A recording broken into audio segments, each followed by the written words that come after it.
Hey, salut les poissons, c'est Delphine. On se retrouve aujourd'hui pour votre guidance trimestrielle, mois d'octobre, novembre, décembre 2024. J'espère que vous allez toutes et tous très bien. Amis poissons, signe solaire, ascendant lunaire, vénusien du zodiaque. On va donc aller regarder vos messages pour ces 3 derniers mois de l'année. Pas de thématique particulière, simplement on va chercher les messages et puis comme d'habitude je vous laisse adapter ces messages, ces mêmes messages en fonction de votre situation bien entendu. On va aller regarder tout ça avec l'oracle G, l'oracle des fées de Mademoiselle Lenormand et l'oracle des îles. Les poissons, on démarre tout de suite avec le mois d'octobre pour vous. Mois d'octobre qui est dans sa totalité déjà sorti, vous le retrouverez dans la playlist de la chaîne, dans la playlist d'octobre évidemment. Allez les poissons, on y va pour ce mois d'octobre, on va chercher de nouveaux messages pour vous. Allez, c'est parti pour les poissons. Alors, on démarre avec l'énergie du foyer. Le foyer, la maison, l'habitat, le logement, la famille est évidemment représentée. On va nous parler de tout ce qui se passe au fond de vous également, à l'intérieur de vous. C'est une énergie intime, l'énergie du feu.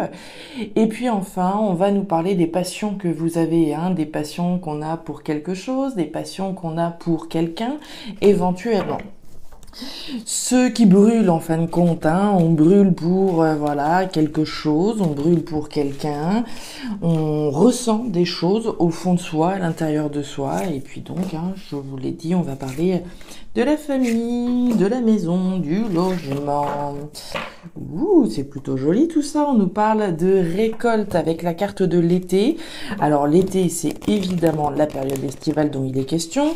On nous parle d'une période de 3 mois, mais on nous parle surtout avec cette énergie de quelque chose de très positif, d'une énergie en tout cas très positive. L'énergie de la récolte des fruits de son travail finalement.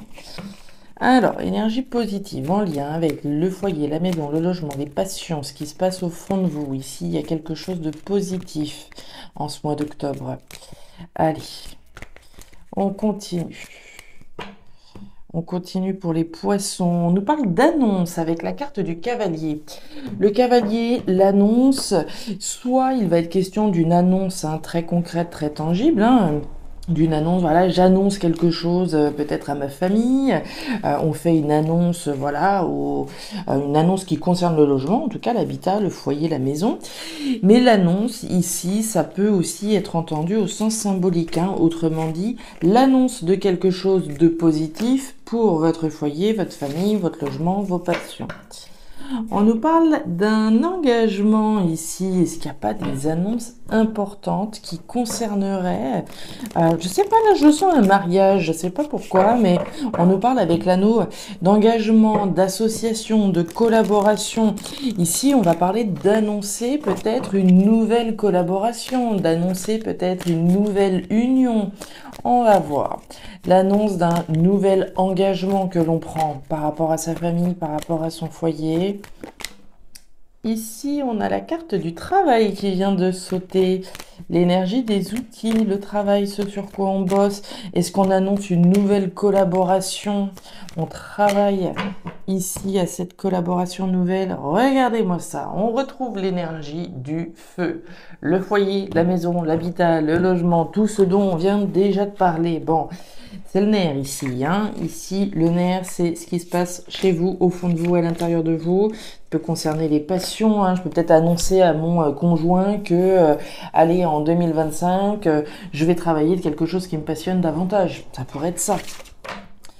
Et on nous parle de tranquillité. En tout cas, jusque-là, c'est très joli avec la carte du hamac. Tranquillité, sérénité, stabilité. On est tranquille, stable, serein, sereine. Ok. C'est plutôt sympa, d'accord? On a un engagement positif stable, on a l'annonce de quelque chose de positif. On va rentrer dedans, on va voir ce qui se passe en ce mois d'octobre. Allez, la harpe, la cigogne, et la carte de l'araignée. Ok, alors, les poissons. On y va. On nous parle en ce mois d'octobre de la cigogne. La cigogne, c'est les projets. La cigogne, c'est les bébés éventuellement, hein. La cigogne, c'est tout ce à quoi on veut donner vie finalement, hein. C'est ce que j'ai envie de créer. C'est la graine de quelque chose qui s'apprête à prendre vie, hein. C'est une graine. Donc, il va être question du démarrage, hein, vraiment du démarrage d'un projet éventuel, quel qu'il soit. Ça peut être un projet immobilier, ça peut être un projet qu'on a en famille, ça peut être un projet qui concerne une passion que l'on a, un projet qu'on veut au fond de soi. On voit que ce projet, bon, vraisemblablement, c'est positif, hein, il n'y a pas de problème là-dessus, on en a parlé, énergie extrêmement positive, de récolter quelque chose en tout cas de positif à travers ce que vous avez envie de mettre au monde. On voit néanmoins que ça génère du mental.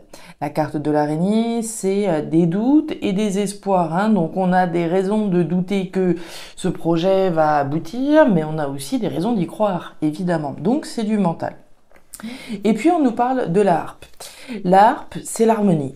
C'est ce qui nous fait vibrer. Alors si on prend le contexte professionnel, hein, ça peut être démarrer un projet qui me fasse vibrer, un projet créatif, un projet artistique, culturel. Vous le placerez en fonction de ce qui vous parle. En principe, avec l'énergie de la harpe, on est davantage dans les arts, la culture, la créativité, mais moi je vais vous l'élargir en vous disant quelque chose qui vous fasse vibrer, hein. Ce qui me fait vibrer, c'est peut-être, je sais pas moi, la comptabilité, d'accord ? Donc un projet qui me fait vibrer, mais on voit qu'il y a effectivement quelques zones d'ombre, hein, avec l'énergie du loup. Le loup, ça peut être effectivement des choses qu'on ne dit pas. Je suis en train là de me maturer un petit projet, mais on l'a vu, l'annonce, elle vient, d'accord ? Donc à mon humble avis, il y a des poissons qui sont en train de cogiter, de garder probablement pour eux un projet qu'ils aimeraient bien mettre en place, qui génère des doutes et des espoirs, et donc en lien avec la famille, le logement, l'habitat, les passions que vous avez, ce que vous voulez au fond de vous. Donc on a parlé de l'annonce et puis on voit cette notion d'engagement, hein. L'engagement, vous le savez, avec moi-même par rapport à une décision que je prends, mais il peut s'agir d'une collaboration évidemment avec quelqu'un aussi, hein. Le bouquet, les nouvelles et les communications. Bon là ça va communiquer, hein. Ce qui n'était pas dit là, hein, ce loup-ci qui représente ce qui est caché, occulté à la vue des autres, il n'y a pas photo, ça va communiquer. Vous avez les 3 lames qui nous parlent de communication qui sont sorties. On a eu l'annonce avec le cavalier, vous avez l'enveloppe et vous avez les oiseaux. Donc on est clair, on est net, on est précis sur cette notion de communication. La première chose à entendre ici, c'est que clairement les communications, elles sont avant tout dans votre esprit. Ça, c'est sûr, puisqu'on a ces oiseaux, hein, ces conversations qu'on va avoir dans sa tête, ces doutes et ces espoirs, hein, c'est le petit vélo qui s'active par rapport à ce projet qui vous tient certainement à cœur. Au cœur de votre tirage, vous avez l'enveloppe. L'enveloppe, c'est encore des communications, hein. C'est des échanges, c'est des mails, c'est des messages qui sont envoyés, ce sont des messages qui sont reçus et qui concernent donc le projet que vous avez envie de mettre au monde. Et puis on a le cadeau. Le cadeau, le bouquet plutôt. Le cadeau, c'est donc l'offre, c'est la proposition. Il y a 3 niveaux d'interprétation avec ce bouquet, hein. Le bouquet, je peux me l'offrir en m'offrant l'opportunité de faire quelque chose qui me fasse vibrer. Le bouquet, je peux le recevoir. Sait-on jamais, hein, est-ce que certains reçoivent pas une proposition, voilà, de monter un projet? On a parlé d'annonce tout à l'heure, hein. Donc il est possible qu'on vous fasse une proposition. Mais enfin, c'est peut-être vous ici qui proposez quelque chose à quelqu'un. On propose peut-être une collaboration à son partenaire, hein, de voilà, démarrer un projet ensemble, quel qu'il soit, d'accord? Donc je l'offre, je le reçois ou je me l'offre. On nous parle du hamac, la tranquillité, la sérénité, on a un petit peu peur, il y a de la sécheresse et on retrouve cette énergie de l'accord. La poignée de main. Alors, on y va. Énergie centrale, la sécheresse. La sécheresse, c'est l'insatisfaction, c'est le manque, c'est l'insatisfaction, c'est le manque, c'est la frustration, hein. On la connaît avec l'énergie du désert dans l'oracle G. Donc la sécheresse, c'est tout ça. Mais on voit qu'en fin de compte, la problématique, elle n'est pas tellement que ce projet soit frustrant et pas satisfaisant. On est plutôt dans le registre du mental, là encore, puisque vous avez le tricoréier. C'est quoi le tricoréier? C'est des peurs, c'est du stress, c'est de l'angoisse. Et ici, on a peur que cette collaboration, on a peur que cet accord que l'on passe soit pas satisfaisant. C'est du mental. On en a parlé du mental. Hein. Est-ce que, voilà, l'offre que je peux proposer, je peux proposer quelque chose à mon partenaire, hein, comme on l'a vu, un projet, je sais pas moi, de déménagement, un projet peut-être d'enfant. On a peur peut-être que la proposition soit rejetée, que la proposition ne soit pas acceptée. On est dans du mental. Et on fait bien référence à un accord, à un compromis.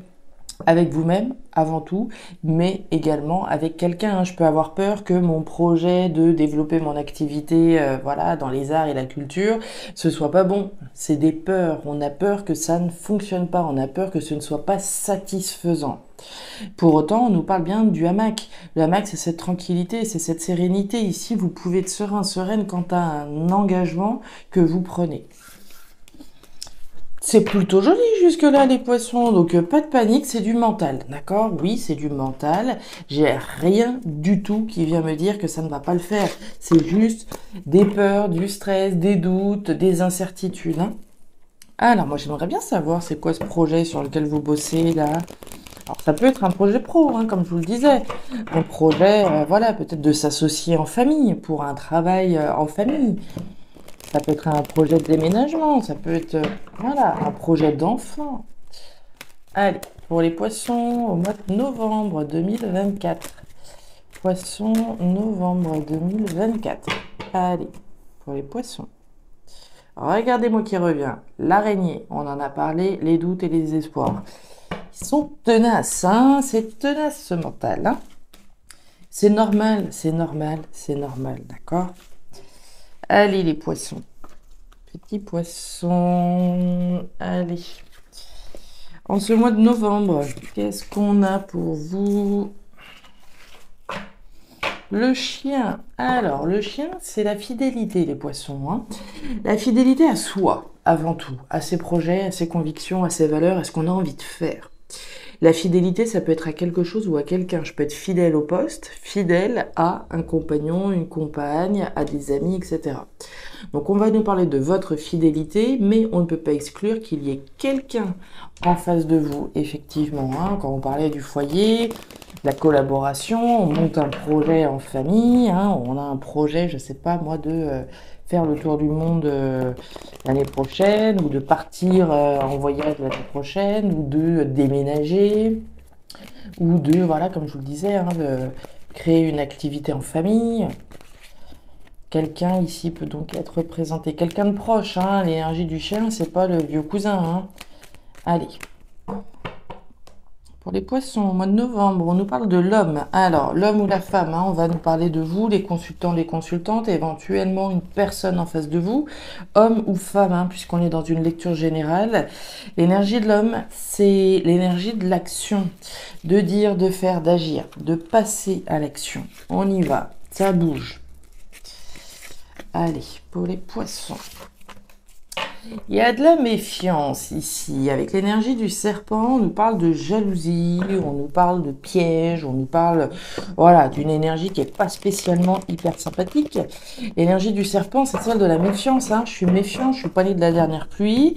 Je me méfie, peut-être des jaloux, de celles et ceux voilà, qui pourraient essayer de saboter mes projets, etc. L'énergie du serpent, c'est aussi cette capacité à transformer les choses, hein, à muer, à se débarrasser de ce qui ne sert plus pour pouvoir faire peau neuve. Allez, pour les poissons, au mois de novembre, s'il vous plaît. Le départ, le nouveau départ, la carte de l'avion, déplacement, départ, nouveau départ. Donc, ok, ça me plaît, ça me plaît. Allez, pour les poissons au mois de novembre.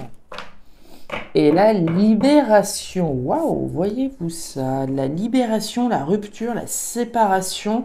On a vu le départ. Alors là, au mois de novembre, a priori, ça bouge. Hein. Donc, de toute façon, on a vu l'énergie de l'homme. Hein. On va voir tout ça. Les poissons, on démarre ce mois de novembre. C'est parti. Les deux cœurs. La carte de l'écureuil, ouais, bon, bah là c'est clair, net et précis, hein. Regardez-moi ça. Rupture, séparation, rupture, séparation. Donc ça commence fort. On nous parle en ce mois de novembre de l'écureuil. L'écureuil, c'est vous. C'est vous qui avez un projet. C'est vous qui planifiez quelque chose. L'énergie de l'écureuil, hein, c'est le planificateur. Je vais avoir un objectif qui va nécessiter un certain nombre d'étapes. Un projet qui peut même nécessiter des économies. Hein. Si mon projet, c'est voilà, de vivre de ma passion, par exemple, de prendre un nouveau départ, de quitter mon boulot et de vivre de ma passion, ça se planifie, ça s'anticipe, ça se réfléchit, ça génère du mental, comme on l'a vu. Ça nécessite peut-être des économies. Le superbe message ici qu'on a, c'est ces deux cœurs. Ici, il est question de quelque chose qui vous tient extrêmement à cœur. D'accord? L'énergie des deux cœurs, c'est ce match parfait entre moi et quelque chose, entre moi et quelqu'un. Et puis enfin, on nous parle de la flûte brisée. Donc il est question ici de rompre avec quelque chose ou avec quelqu'un à qui on a été fidèle finalement. Hein. Si j'ai été fidèle au poste et puis qu'en fin de compte je suis en train de m'apercevoir que j'ai envie d'autre chose, j'ai envie de monter un projet qui me passionne davantage, je vais rompre avec quelque chose auquel j'ai été fidèle. C'est ce que je planifie. On voit que si vous le faites, c'est aussi pour être fidèle à vous-même et à ce que vous aimez finalement au fond. Donc on peut rompre avec quelqu'un, on peut rompre avec quelque chose. Je vous l'ai dit, la première personne à qui on se doit d'être fidèle, c'est à nous-mêmes et à ce qu'on aime vraiment. Donc on planifie une rupture, on planifie une séparation, ok, afin de pouvoir se diriger vers quelque chose qu'on aime probablement davantage. On nous parle donc du serpent. Alors, le serpent, je ne serais pas surprise que ce soit précisément de ça, quelque chose auquel on était fidèle, mais qui n'était plus forcément sain ici. L'opportunité chanceuse, le travail et la carte de l'encre. Ok. Bon, là, les poissons, il est clair que vous rompez avec quelque chose qui correspondait à une forme de fondation. La carte de l'encre, c'est ce qui me permet d'être stable, ce qui me permet d'être ancré. C'est une partie de ce qui me procurait en tout cas un sentiment de stabilité. Et il est question de rompre avec ça. Donc je peux rompre avec un mariage, d'accord, hein, une relation stable qui a été stable pendant un certain temps, je peux rompre avec un boulot, etc. Effectivement, il ne serait pas exclu ici qu'on nous parle d'une rupture au niveau professionnel, puisqu'on a quand même le renard. Le renard, c'est le travail, c'est la sphère professionnelle, bien entendu, donc il peut être question de rompre avec un ancrage professionnel. Dans tous les cas, on travaille à la rupture de quelque chose, à la rupture d'un ancrage en l'occurrence. C'est ce qu'on planifie. Hein. Je planifie de quitter l'entreprise d'ici la fin de l'année, de quitter mon conjoint d'ici la fin de l'année, etc. Donc c'est ce sur quoi on travaille. L'énergie du renard, c'est la ruse, c'est la stratégie. Je prends pas de décision sur un coup de tête, je réfléchis bien avant d'acter une rupture, la rupture de quelque chose qui correspondait à une fondation dans ma vie. On nous parle du trèfle. Le trèfle, c'est la chance, c'est l'opportunité chanceuse de vous diriger vers ce que vous aimez davantage. Voilà, les poissons, je continue. J'ai dû couper la vidéo. Là, on avait une pluie battante qui s'est abattue sur la maison. Je pense que vous commenciez à entendre. Donc, j'ai coupé. On reprend la chaîne brisée. Donc, waouh, l'étoile. Waouh là là là là. Et la cabine téléphonique. Alors, les poissons, on nous parle de quoi? De la fin, de la rupture, de la libération, de la rupture de la libération. Donc j'aime autant vous dire que ce mois de novembre, il va clôturer un chapitre de votre vie.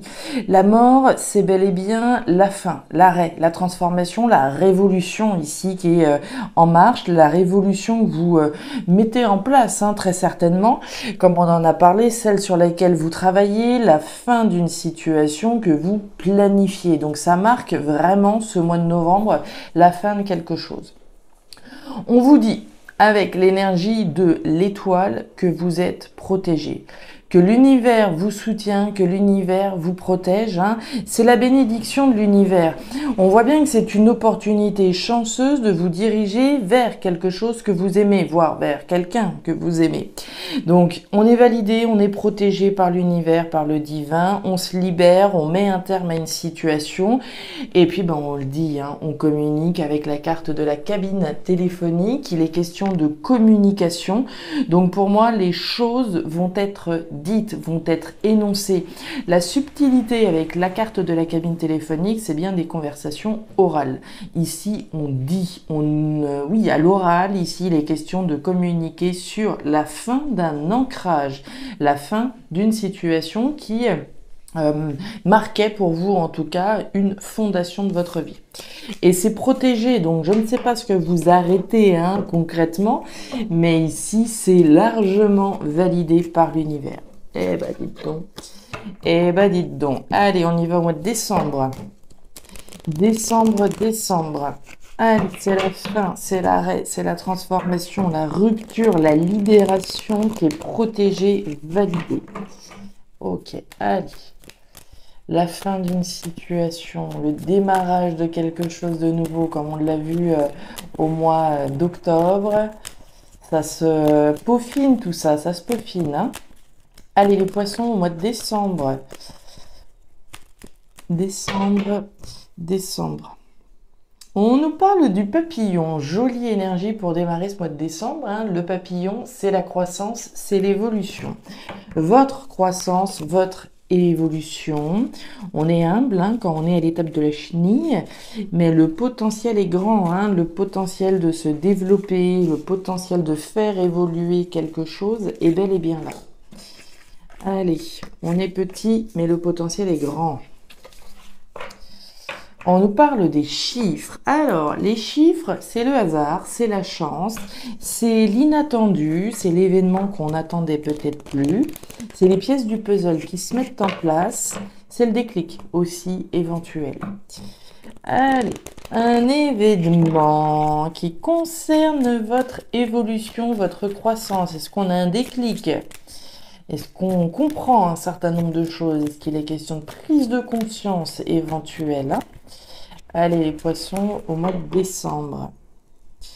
On nous reparle du renard, encore. Ceci dit, on a vu les outils, le travail, octobre, novembre, décembre, hein, quand même. Donc, que ce soit au niveau professionnel, hein, c'est évidemment possible que ces messages fassent référence à ça. D'une part, mais je vous l'ai dit, le renard, c'est également ce sur quoi je travaille. Je travaille peut-être à un projet en famille, hein, un projet en lien avec le logement, l'habitat, la maison. Ce sur quoi je travaille, hein. On nous parle du fouet. Alors, le fouet, c'est le conflit ici. Le conflit, il peut être à l'intérieur, mais il peut être à l'extérieur de vous aussi, hein. On peut avoir des conflits avec quelqu'un, bien entendu, hein, sans que ce soit forcément grave, mais il peut être question, hein, peut-être pas forcément d'accord sur les modalités, sur certains détails, etc. Mais le conflit, donc, il peut représenter ce tiraillement, hein, qu'on a à l'intérieur de soi. On va voir. Si on a du mental, d'autres cartes en tout cas qui font référence au mental, j'aurais donc tendance davantage à aller sur cette hypothèse, hein, de tiraillement intérieur, on verra. À moins que ce soit des conflits avec quelqu'un. Allez, pour les poissons, en décembre, on nous parle de la canne. La canne, on coupe pour pouvoir récolter autre chose. Vous coupez, vous récoltez autre chose, hein. Quand on parle de récolte, hein, ça me rappelle l'énergie de l'été qu'on a eu en octobre, hein, quand je vous parlais de récolter les fruits, hein. Et on nous parle d'inondation. Alors, l'inondation, c'est l'excès. L'inondation, c'est le trop-plein. Il y a certainement quelque chose ici qui est démesuré d'une certaine façon. Alors, on va aller voir ça. Est-ce que c'est du mental, là encore? Qu'est-ce qui représente cet excès? On va aller voir ça tout de suite. Ouh là là, ouh là là, ouh là là. Alors, les poissons, on démarre avec l'énergie de la balance. La balance, c'est l'équilibre, c'est la stabilité, hein, c'est un petit peu notre ancre qu'on a vu tout à l'heure, hein, ce qui me permet d'être stable, équilibré, ancré, d'être bien, d'être à l'équilibre. On sent que, et à mon avis c'est certainement en lien avec ce qui s'est passé au mois de novembre, on vous sent tracassé. On vous sent stressé, préoccupé. Vous avez l'énergie du rat. Le rat, c'est donc ce tracas, hein, c'est ce rongeur, c'est ce qui vient grignoter notre énergie et ça fait référence à une décision, pour moi, qui est prise, qui est en train d'être prise, hein, ou qu'on s'apprête à prendre si c'est en train de se faire. Hein. L'énergie du grand-père, c'est l'énergie de la maturité, de la responsabilité et de la sagesse. On a clairement vu hein, qu'au mois de novembre, vous preniez une décision qui avait un temps d'arrêt qui était marqué, hein, avec cette séparation, cette rupture. Et à mon avis, on est dans ces énergies hein, de continuité avec ce qu'on a vu en novembre. Fin, arrêt, transformation, déclic, événement important ici qui s'est produit, hein, décision qu'on a prise pour son équilibre, mais c'est aussi notre équilibre là qui va être, comment dire, un petit peu malmené hein, automatiquement. Si je romps avec quelque chose ou avec quelqu'un, mon équilibre, il est menacé. Ça provient d'une décision que j'ai prise, d'où le stress. C'est mon équilibre que je vais chercher, mais là, mon équilibre, il est menacé automatiquement. Donc, clairement, on est dans un stress. Et à mon avis, on est dans cette continuité-là avec la carte du fouet. Bah oui, c'est ça. C'est clairement ça. Regardez-moi ce que vous avez juste en dessous de cette décision responsable, mature et sage. Vous avez le choix, la décision. Donc, on fait bien référence à ça. Là, les poissons, ce qu'on vous demande, c'est de garder le cap. Vous avez l'énergie de l'ours sous ce stress, sous cette préoccupation. L'ours, c'est cette force, c'est ce courage dont je fais preuve, c'est cette détermination dont je vais devoir faire preuve finalement pour aller au bout de quelque chose, au bout d'une décision que j'ai prise. On fait pas de machine arrière, hein, d'accord? Pas de machine en arrière, on garde le cap, on garde son courage et on le voit, ce tiraillement. Ce tiraillement, c'est sur ce choix, sur cette décision, c'est pas un conflit avec Pierre-Paul Jacques. Ici, c'est bien un tiraillement face à une décision. Alors la décision, elle a peut-être été prise en novembre, mais on est encore peut-être face à de nouvelles prises de position, de nouvelles décisions à prendre en ce mois de décembre, et ça peut être un petit peu compliqué, d'accord? Il y a peut-être certaines choses qu'on n'avait pas anticipées, on en a parlé, hein, d'anticipation au cours du mois de novembre, de réflexion, d'anticipation, de stratégie, je prends pas de décision à la hâte, responsable, mature, sage pour mon équilibre. On voit bien qu'il y a du stress hein, au mois de décembre, c'est la continuité hein, finalement. La carte du bouquet. Le bouquet, on en a parlé aussi hein, en octobre ou en novembre. Le bouquet, en octobre, oui, c'était ça. Le bouquet que je m'offre à moi-même, que je reçois, que j'offre, pour moi, c'est celui que vous vous offrez, d'accord? C'est s'offrir l'opportunité ici d'aller chercher un nouvel équilibre. Mais on voit le stress, hein, automatiquement. On sait ce qu'on laisse, on sait qu'on est en train de laisser une page de sa vie derrière soi. On doit garder courage ici, d'accord? Courage, force, détermination. Donc, on voit qu'ici, c'est pas évident. Ok, bah il est peur. Ok, la solitude et le chien. Ok. Alors, le mot d'ordre en ce mois de décembre, c'est vraiment de garder le cap. On a des peurs, on a du stress, on a de la préoccupation, on a du tiraillement, on sait pas, on sait plus. C'est les périodes de stress hein, ici. On a du stress là et on en a autant ici. D'accord? Donc ici, il va vraiment s'agir de garder le cap. L'inondation, c'est bien cet excès, pour moi, de mental. Hein. L'excès de peur, l'excès de tiraillement, l'excès de stress qu'on peut voir ici. La solitude. La solitude, c'est l'isolement, c'est le fait de se sentir un petit peu seul au monde, isolé. On porte hein, à bout de bras peut-être un projet qu'on a envie effectivement de s'offrir. C'est pas évident, mais l'idée c'est bien d'être fidèle à ce que vous avez prévu, d'accord? Il peut s'agir, hein, comme on l'a dit aussi, d'une situation qui fasse référence à quelque chose auquel j'ai été fidèle. On garde le cap. Le mois de décembre va être challengeant. Hein. On voit avec l'inondation cet excès finalement de peur, de stress, de mental. L'idée, c'est bel et bien de garder ce que vous voulez vous offrir, d'accord? Ce nouvel équilibre véritablement. Donc, une jolie continuité, hein, mine de rien, de mois en mois, évidemment. On a vu clairement que le mois de novembre, il était déterminant, que le mois de décembre va vous demander de vous faire confiance, d'aller au bout des choix et des décisions que vous avez décidé de vous offrir. Voilà les poissons, les messages que j'avais pour vous pour ces 3 derniers mois de l'année, déjà les 3 derniers mois. Si ces messages ont trouvé de la résonance d'ores et déjà, hein, vous pouvez me laisser un petit commentaire en bas de la vidéo évidemment. Je vous invite à regarder votre signe ascendant lunaire, vénusien comme d'habitude pour avoir un tirage qui soit un petit peu plus personnalisé à votre profil. Et enfin, si vous le souhaitez, vous pouvez également me contacter à guidance-de-delphes@gmail.com pour une lecture particulière. Je vous souhaite de très jolis mois de fin d'année, le meilleur pour la suite. Prenez grand soin de vous. Au revoir.